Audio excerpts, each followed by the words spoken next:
أعوذ بالله من الشيطان الرجيم. بسم الله الرحمن الرحيم. الحمد لله رب العالمين الرحمن الرحيم مالك يوم الدين إياك نعبد وإياك نستعين اهدنا الصراط المستقيم صراط الذين أنعمت عليهم غير المغضوب عليهم ولا الضالين. Asyhadu an la ilaha illallah wahdahu la syarikalah wa asyhadu anna Muhammadan abduhu wa rasuluh.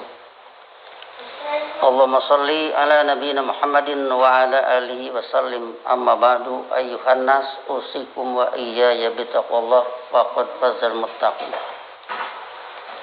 Sidang Jumat yang saya hormati, pada wasiat bitaqwa saat ini mari kita perbandingkan antara surat Kahfi ayat terakhir dengan surat Fussilat 6, 7, dan 8. Pada surat Kahfi ayat terakhir diawali dengan qul innama ana basyarun mislukum yuha ilayya annama ilahukum ilahu wahid. Pada Fussilat 6 juga sama, qul innama ana basyarun mislukum yuha ilayya annama ilahukum ilahu wahid. Tegaskan oleh Anda, hanyalah aku ini manusia seperti kalian. Selanjutnya ada bedanya, yuha ilayya, diwahyukan kepadaku, annama ilahukum ilahu wahid, bahwa sesungguhnya hanyalah yang diabdi oleh kalian, yang diabdi satu-satunya. Selanjutnya kalau pada Kahfi terakhir, wa man kana yarju liqa'a rabbih, kalau pada Fussilat ayat 6, fastaqimu ilaihi. Fastaqimu ilaihi, maka bersikap teguhlah kalian dalam pengabdian hidup ke arah kebijakannya. Wastaghfiruhu, serta mohonlah islah menurut ajarannya. Wa wailul lil musyrikin, sebaliknya kehancuranlah bagi orang-orang musyrik yang mengikut sertakan selain Allah sebagai pembuat kebijakan. Itulah musyrikin, kehancuranlah bagi orang-orang musyrik. Kalau pada Kahfi ayat terakhir, wala yusyrik bi ibadati rabbih ahada. Di sana kalimat larangan, janganlah dia mengikut sertakan seorang pun dalam pengabdian hidup menurut ajaran pembimbingnya. Jadi kita perbandingkan supaya bisa melihat di mana variasinya. Kemudian pada ayat 7-nya ada badal dari musyrikin, alladzina la yu'tuna zakat, yaitu mereka yang tidak mendatangkan zakat.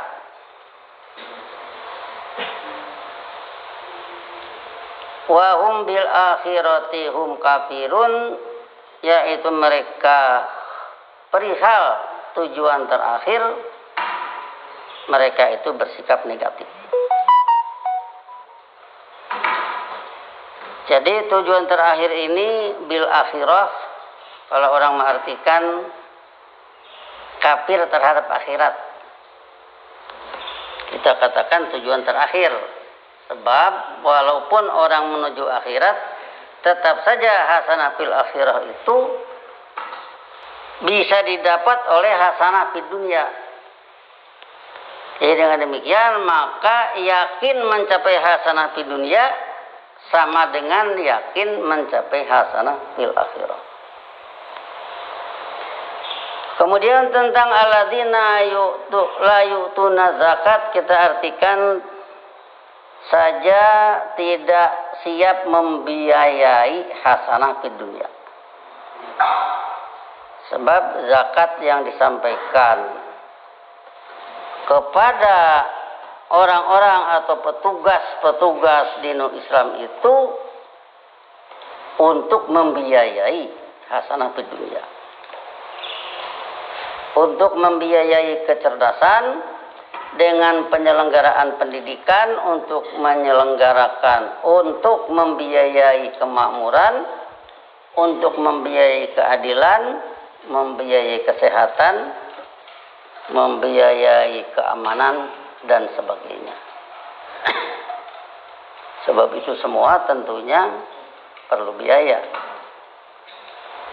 Kalau bukan untuk itu, untuk apa?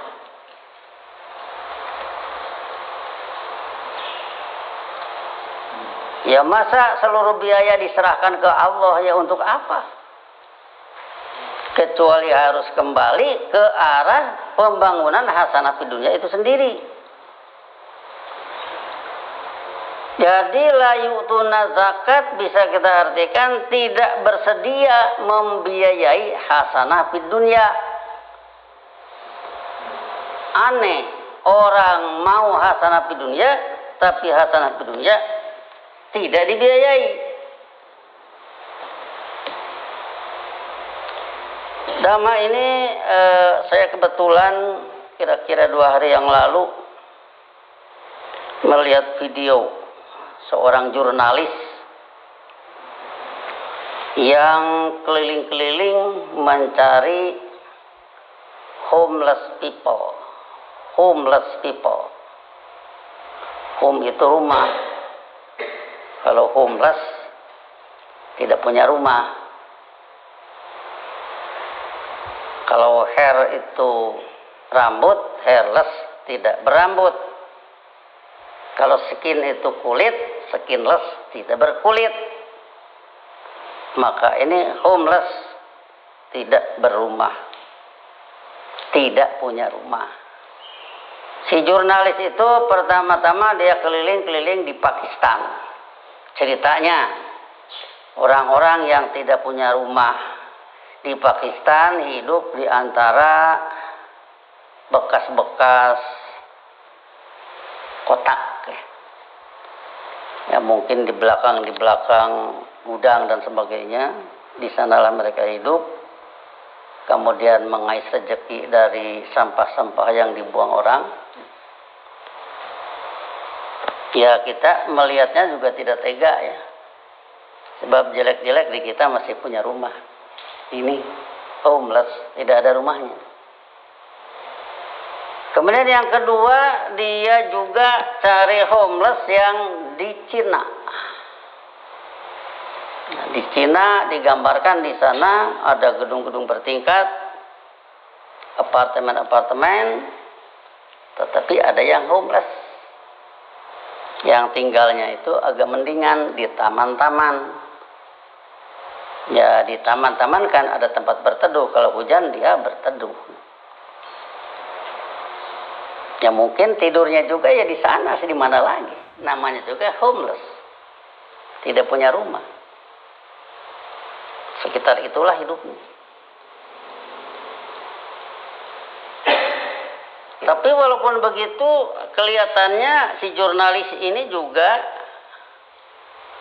bisa meminjam sepeda listrik punya si homeless itu. Pernah nyoba gitu pakai sepeda listrik.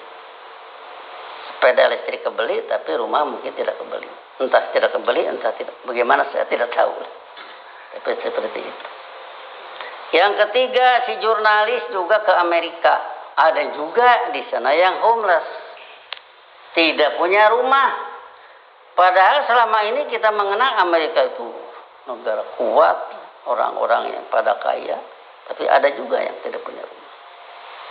Mereka tinggal di tenda-tenda kayak tenda-tenda pramuka. Seperti itu. Kemudian kebetulan tadi malam saya juga melihat satu berita di YouTube tentang rumah-rumah termewah di dunia. Ada 5 rumah termewah di dunia. Ada di antaranya di India, ada di Perancis, ada di New Zealand, ada di Amerika Serikat, bahkan ada yang di Indonesia, di kota Bandung. Nah, dalam kaitan ini tadi kalau kita berbicara la yu'tuna zakat, tidak bersedia membiayai hasanah di dunia, padahal yang diminta hasanah di dunia. Ibarat tadi orang membuat rumah termahal di dunia, rumahnya besar, arealnya luas, bangunannya hebat, tentu dia sanggup membiayai. Kalau dia tidak sanggup membiayai, tidak akan dia punya rumah termahal di dunia kalau dia tidak membiayai. Bahkan kita berpikir, saya berpikir seandainya orang semacam ini mau membiayai hasanah di dunia,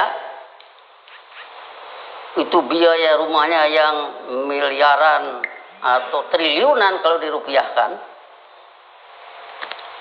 Karena kita berpikir begini, artinya satu saat dia mati kan nggak bisa dibawa juga.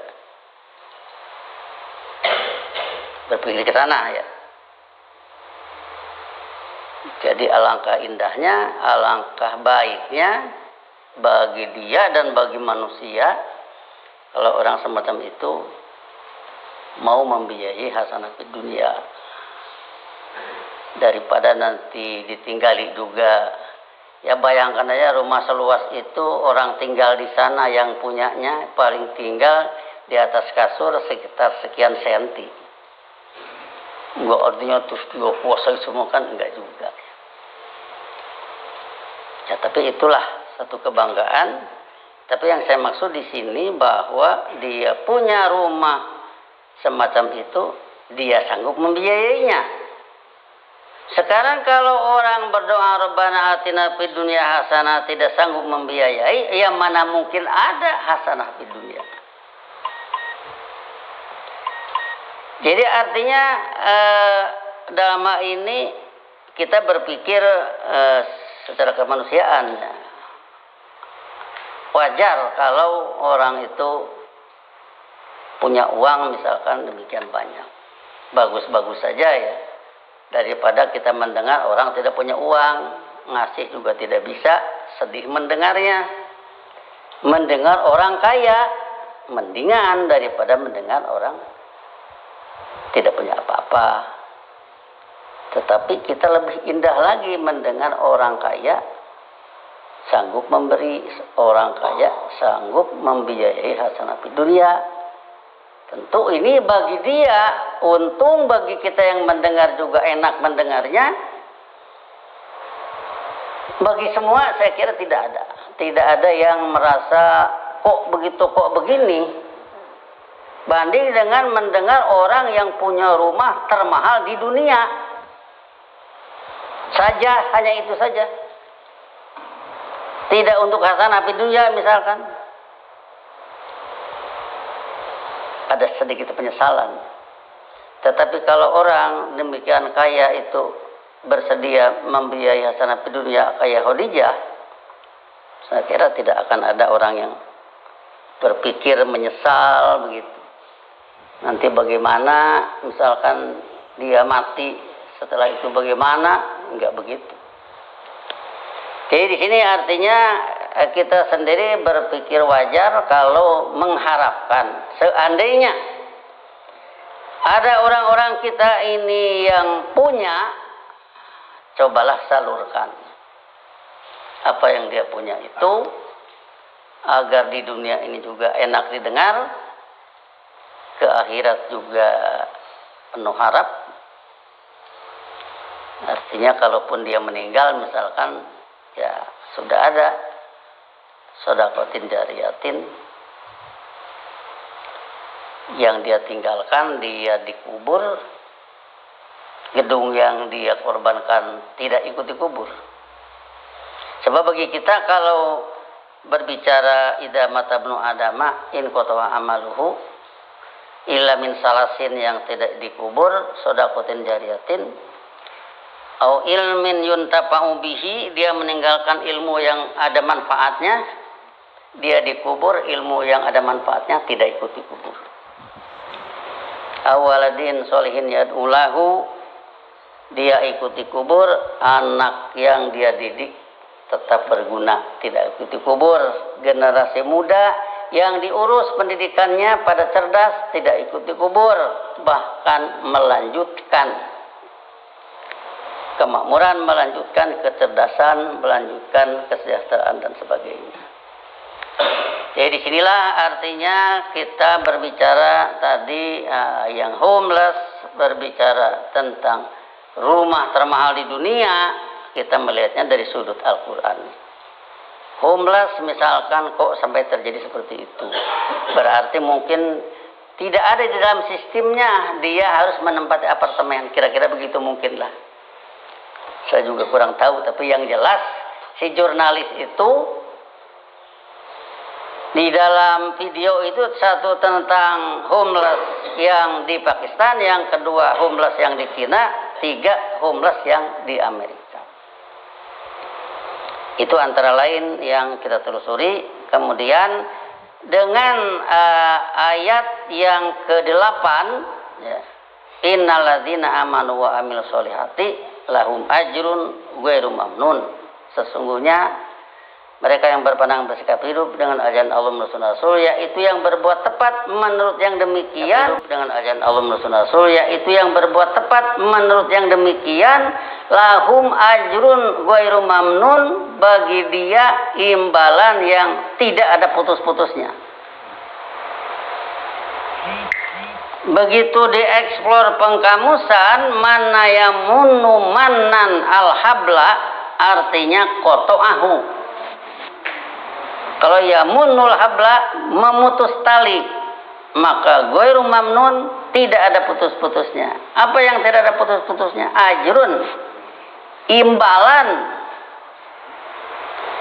Jadi kalau tadi musyrikin itu la yu'tuna zakat, orang yang mengikut sertakan selain Allah sebagai pembuat kebijakan, mereka tidak bersedia membiayai hasanah di dunia. Mereka negatif terhadap bil akhirah. Tapi innalladzina amanu wa amilus solihati sebagai kebalikannya, lahum ajrun ghairu mamnun. Maka di sini kita ingat dengan doa Nabi Muhammad, Allahumma a'ti munfiqon kholafan. Nabi berdoa, ya Allah, berilah kepada yang suka memberi infak, kepada yang membiayai hasanah di dunia, berilah ganti. Kita tertarik dengan doa ini kan.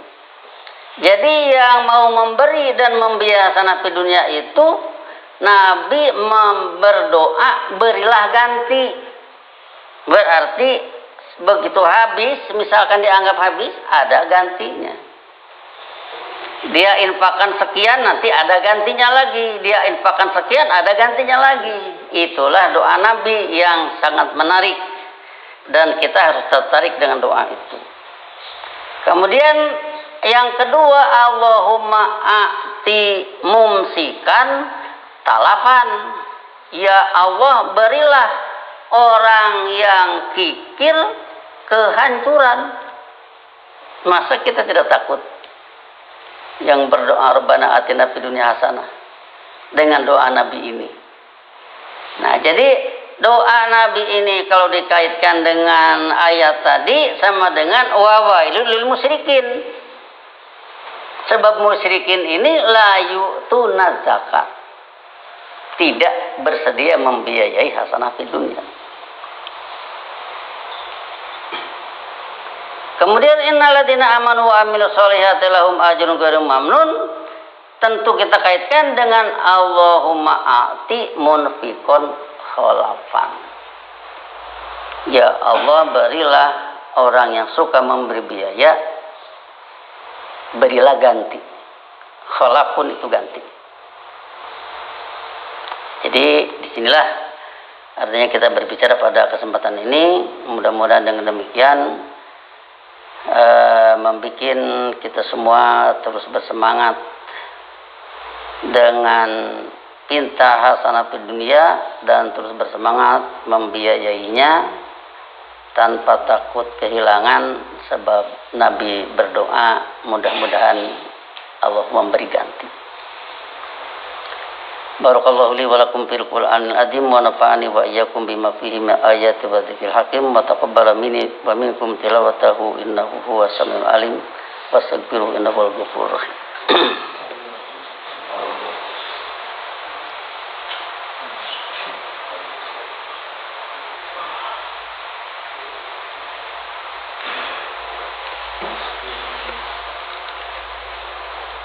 Alhamdulillahilladzi nazzala al-furqana ala 'abdihi liyakuna lil 'alamina nadhira. Asyhadu an la ilaha illallah wahdahu la syarikalah wa asyhadu anna Muhammadan abduhu wa rasuluh. Allahumma shalli ala nabiyyina Muhammad wa ala alihi wasallim. Amma ba'du, ayyuhan nas usikum wa iyaya bittaqwallah faqad fazal muttaqun. Selanjutnya kita ambil potongan kalimat dari fastaqimu ilaihi. Kalimat perintah ya, maka bersikap teguhlah kalian dalam pengabdian ilaihi menuju ke arah kebijakan. Dari kata-kata ilaihi ini menuju sama dengan dalam perjalanan. Maka dalam hal ini kita ingat dengan surat Nisa ayat 100. Di sana ada kalimat yang semacam itu. Wa may yakhruj min baitihi muhajiran ilallahi wa rasulihi summa yudrikhul mautu faqad waqa'a ajruhu 'ala Allah. Siapa yang keluar dari rumahnya berhijrah ke arah ajaran Allah dan Rasulnya, berarti dari rumah dulu matnya berhijrah ke arah ajaran Allah dan Rasul. Kalau tadi ilaihi dalam perjalanan, maka surat Nisa ayat 100 ini dalam perjalanan itu yudrikul maut menjemputnya. Jadi dalam perjalanan belum sampai ke hasanah fid dunia, belum sampai ke kurun kedua, keburu dijemput ajal. Ajal dalam arti waktul maut. Faqad waqa'a ajruhu 'ala Allah, maka telah jatuh kepastian imbalannya atas ajaran Allah, berarti kepastian ajurnya ke arah kehidupan jannah. Maka dari itu tidak usah jadi masalah dalam perjalanan bagaimana kalau tidak kebagian. Dalam perjalanan yang sering kita dengar, contohnya Khadijah beriman bersama Nabi Muhammad, bersiap membiayai dakwah, kemudian keburu maut menjemput sebelum Nabi Muhammad hijrah ke Madinah. Itu faqad waqa'a ajruhu 'ala Allah. Tapi dengan demikian tentunya kita tidak bermaksud mengangkat ini supaya orang biarin aja lah, nggak ikut juga, yang penting, bukan begitu. Tapi di sini artinya kita memperlihatkan betapa keseriusan beliau, dan kalau sudah waqa'a ajruhu 'ala Allah, maka perhitungannya dengan Allah.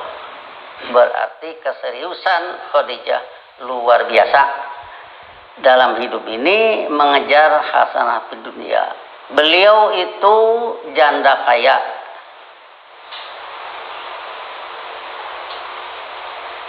Nikah dengan Nabi Muhammad kalau tidak salah pada umur 40 tahun, di mana Nabi Muhammad berumur 25 tahun.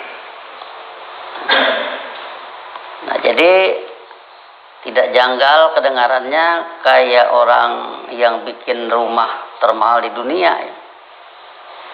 Itu membiayai rumahnya saja. Tapi kalau ini tidak membiayai rumah Khadijah, bikin rumah termegah di dunia, tidak. Beliau siap mendanai dakwah Nabi Muhammad. Sehingga dengan demikian maka di telinga siapapun enak kedengarannya. Saya kira walaupun ini dari mereka yang bersikap negatif, ya tentu tidak janggal kan kedengaran. Ibarat di suatu kampung ada jembatan putus, kemudian mereka bisa membiayai sampai jembatan tegak kembali. Kita tidak pernah ke sana, tapi kita dengarnya juga enak. Daripada kita mendengar satu jembatan putus sekian tahun malah yang nyeberangnya sendiri nyeberang sungai. Nah, kita ikut sedih walaupun kita tidak pernah ke sana. Jadi seperti itulah. Saya kira pendengaran kita cukup wajar ya mendengar itu semua. Dan dengan demikian maka sekali lagi pembiayaan untuk hasanah di dunia itu nanti ke arah bagaimana mengurus generasi muda supaya pada cerdas, supaya pada pandai. Kalau kita mendengar qiraatul imam, qiraatul makmum yang jadi aneh, masjid sudah banyak di mana-mana, yang sholat jamaah banyak di mana-mana, tapi kaya-kayanya langkah ke arah qiraatul imam, qiraatul makmum ini entah berapa orang yang melakukan. Padahal mereka pada sholat. Sholat jamaah itu kan ada imam. Kalau di waktu jahar, di waktu malam, maghrib, isya, subuh, bacaannya keras. Bacaan imam ketangkap oleh makmum. Ya kita merasakan, kalau imam membaca belum tentu makmum bisa menangkap kalau si makmum tidak mempelajari ayat itu. Jadi dari qiraatul imam, qiraatul makmum itu seharusnya ada upaya. Yang ada masjidnya, yang bagus masjidnya, yang berjamaah, apalagi berjamaah banyak, harus ada upaya ke arah qiraatul imam, qiraatul makmum. Tetapi kayaknya qiraatul imam, qiraatul makmum mungkin diukur dari kita saja. Kita siapkan misalkan setiap minggu ayat minimal 1. Dikasih kamus, dikasih terjemah, dikasih latihan bahasa, berlatih semua. Yang tidak bisa dituntun, ya. Yang tidak bisa tidak dimarahi. Dan bagaimana bisa marah jauh-jauh misalkan. Saya TC di Lampung, yang mendengarkannya ada di Garut, yang mendengarkannya ada di Kalimantan misalkan, ada di Sukabumi. Ya, satu segi tidak bisa marah, di segi lain juga buat apa harus marah. Tuntun saja yang tidak bisa, sehingga dengan demikian maka ini upaya ke arah qiraatul imam, qiraatul makmum. Suatu saat di sana ada sholat jamaah, maka si imam bacalah ayat yang sudah dipelajari. Sehingga dengan demikian makmumnya yang sama belajar bisa menangkap. Isi Quran ketangkap itu adalah hudal lil muttaqin, itu arahan dari komandan. Allah sebagai komandan arahannya ada pada Al-Fatihah yang setiap rakaat tidak boleh tidak ada. Kemudian arahannya ada pada surat-surat, pada ayat manapun itu adalah arahan dari komandan. Itu adalah hudal lil muttaqin. Nah, dengan itu maka melakukan koordinasi antara imam dengan makmum. Jadilah satu masyarakat yang berpikir dengan Quran. Di sana membangun kemakmuran, membangun kecerdasan, membangun keamanan, membangun segala-galanya. Nah, itulah hasanah fid dunya, yang tentunya untuk terjelmanya secara paripurna ada izin-izin tertentu yang perlu diundang. Semoga kita semua termasuk orang yang bisa mengundang hasanah fid dunya, sebab hasanah fid dunya kepastian Allah yang Allah tidak memberikan teorinya kapan akan muncul kurun kedua. Allahumma salli ala nabiyina Muhammad wa ala alihi wasallim. Rabbana la tuzigh qulubana ba'da idh hadaitana wa hab lana min ladunka rahmatan innaka antal wahhab. Rabbana hab lana min azwajina wa dhurriyyatina qurrata a'yun waj'alna lil muttaqina imama. Rabbana innana sami'na munadiyan yunadi lil iman an aminu bi rabbikum fa amanna. Rabbana faghfir lana dzunubana wa kaffir anna sayyi'atina wa tawaffana ma'al abrar.